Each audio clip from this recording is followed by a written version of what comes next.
Trebali bismo naučiti biti privlačni. Svatko posjeduje privlačnu silu, snagu kojom privlači stvari prema sebi. Pravog muža, pravu ženu, pravi posao i tako dalje. Ako vaša privlačna sila nije snažna, privući ćete pogrešne ljude ili stvari. Moramo naučiti razviti istančanu kvalitetu privlačne sile kojom možemo privući stvari koje želimo i koje su dobre za nas. Svako je ljudsko biće medij kroz koji teče Božja privlačna sila, ali materijalne želje, osveta, mržnja i osjećaj manje vrijednosti isprepliću se s njome.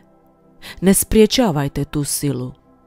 Meditacija je laboratorij u kojem znate da su Bog i njegova privlačna sila s vama. Kamo god išli, širite dobrotu.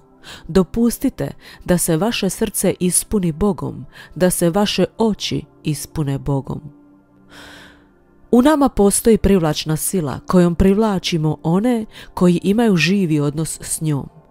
Ljudsko biće ne može privući kamen, jer kamen nema odnos s ljudskim bićem. Znamo da magnet ima određeni raspon i snagu. Mali magneti privlače male predmete, veći magneti privlače veće predmete. Ljudski magnet privlači u skladu sa snagom svoje privlačnosti. Neki ljudi privlače fizičko, neki mentalno, a neki privlače duhovno, ovisno o tome kakva vrsta magneta žele biti. Mi moramo razviti dvije vrste privlačne sile. Jednu kojom ćemo privlačiti Boga i drugu kojom ćemo privlačiti svoje želje. Ako se svojom privlačnom silom koristimo za privlačenje osobnih želja, prije ili kasnije ćemo se razočarati. Istina je da nam je Bog dao tijelo i da na njega moramo paziti, ali ako najprije razvijemo duhovnu privlačnu silu, ona će nas na pravilan način voditi i prema ostvarenju materijalnih potreba. Oslobodite tijelo otrova kako biste mogli imati privlačnu silu. Ako je vaše tijelo ispunjeno otrovima, uvidjet ćete da je vaša energija u nekoj mjeri ograničena. Pokušajte se očistiti od tih otrova. Ako ste čisti iznutra, sva se vaša energija može odražavati kroz vaše oči, lice i tijelo. Moramo paziti na svoju prehranu. Sirova i biljna hrana proizvodi privlačnu silu jer je puna životne energije. Meso, na primjer, uzrokuje gubitak privlačne sile jer se životinjska privlačna sila stapa s našom duhovnom privlačnom silom. Meso uzrokuje preveliku usmjerenost na fizičku razinu, a također može proizvesti i neprirodan seksualni život. Ako nam uđe u naviku meso jesti svakodnevno, uništit ćemo našu privlačnu silu. Razmislimo o uvođenju vegetarijanske prehrane, barem na neke dane u tjednu, i provjerimo kako se osjećamo nakon nje. Previše bjelančevina i hrane zasićene škrobom zadržavaju otrove u tijelu. Veće količine svježeg voća i povrća mogu nam pomoći u razvijanju privlačne sile. Voće ima još veću privlačnu silu od povrća jer je prepuno sunca i životne energije. Prejedanje je loše. Post je vrlo dobar jer vašem želucu daje odmora. Ono što jedete učinit će vaše oči i cijelo vaše tijelo privlačnim i osnaženim. Moramo razviti fizičku privlačnu silu kako bismo imali snažno tijelo koje može slušati naše zapovjedi. Punjenje tijela energijom razvija snažnu privlačnu silu.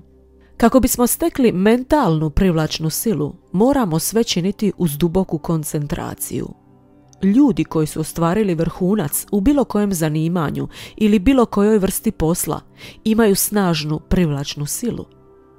Onaj koji je rob bilo kojem osjetilu gubi privlačnu silu.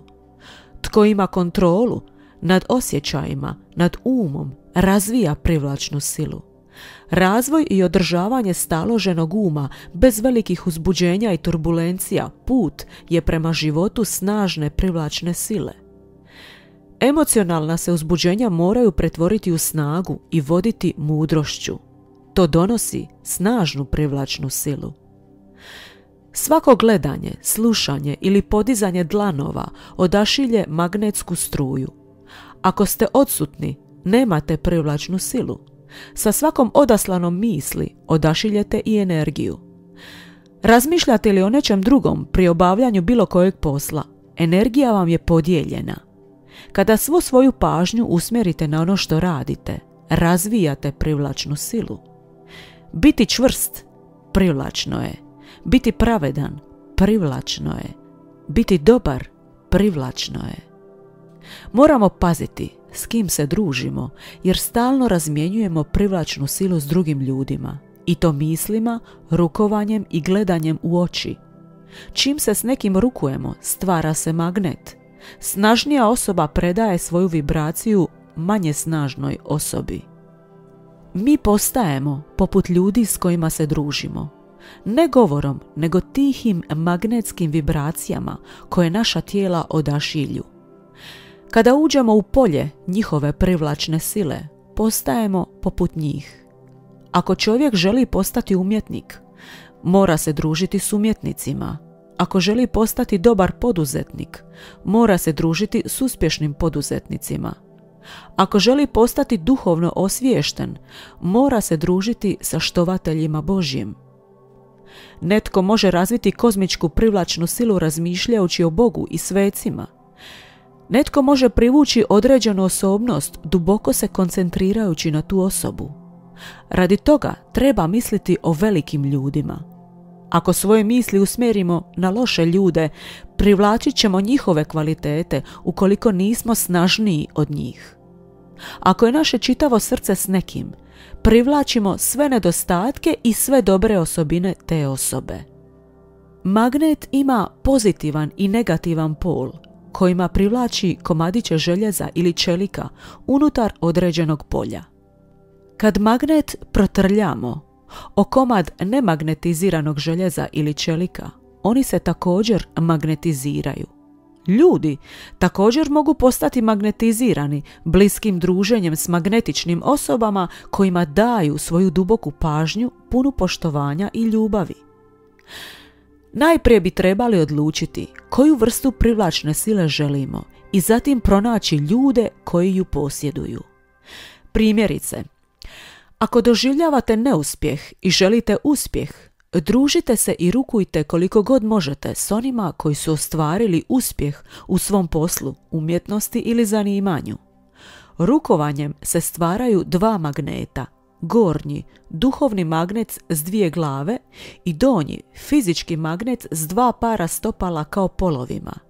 Spoj dlanova u rukovanju oblikuje zajedničku neutralnu točku, te krivulju za gornju i donju privlačnu silu. Što se događa kada se rukuju duhovni čovjek koji ne doživljava materijalni uspjeh i imućan poduzetnik koji je duhovno slab? Kroz dva para stopala koja čine dva pola jednog magneta razmjenjuju fizičke kvalitete. Kroz dvije glave koje čine dva pola drugog magneta razmjenjuju mentalne i duhovne kvalitete. Ako takvi ljudi dođu u bliski mentalni kontakt, osim čestog i pažljivog rukovanja, poduzetnik će postati duhovniji, a duhovni čovjek će postati imućniji pomoću gornjeg magneta. Oni također razmjenjuju i loše kvalitete preko privlačne sile donjeg magneta koji se stvara njihovim stopalima. I na jednog i na drugog mogu utjecati njihove profesionalne kvalitete. Božanska privlačna sila je sila nad svim silama. Kada naše molitve provale iz našeg srca i Bog napusti tišinu kako bi nam se obratio, stekli smo božansku privlačnu moć.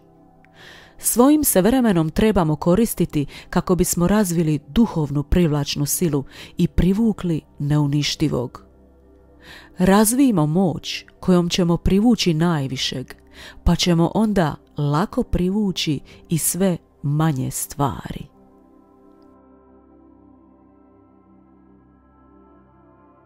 Ako vam se svidio ovaj sadržaj, pretplatite se na naš Atma kanal. Ne zaboravite kliknuti na ikonu zvona kako ne biste propustili nijedan novi video.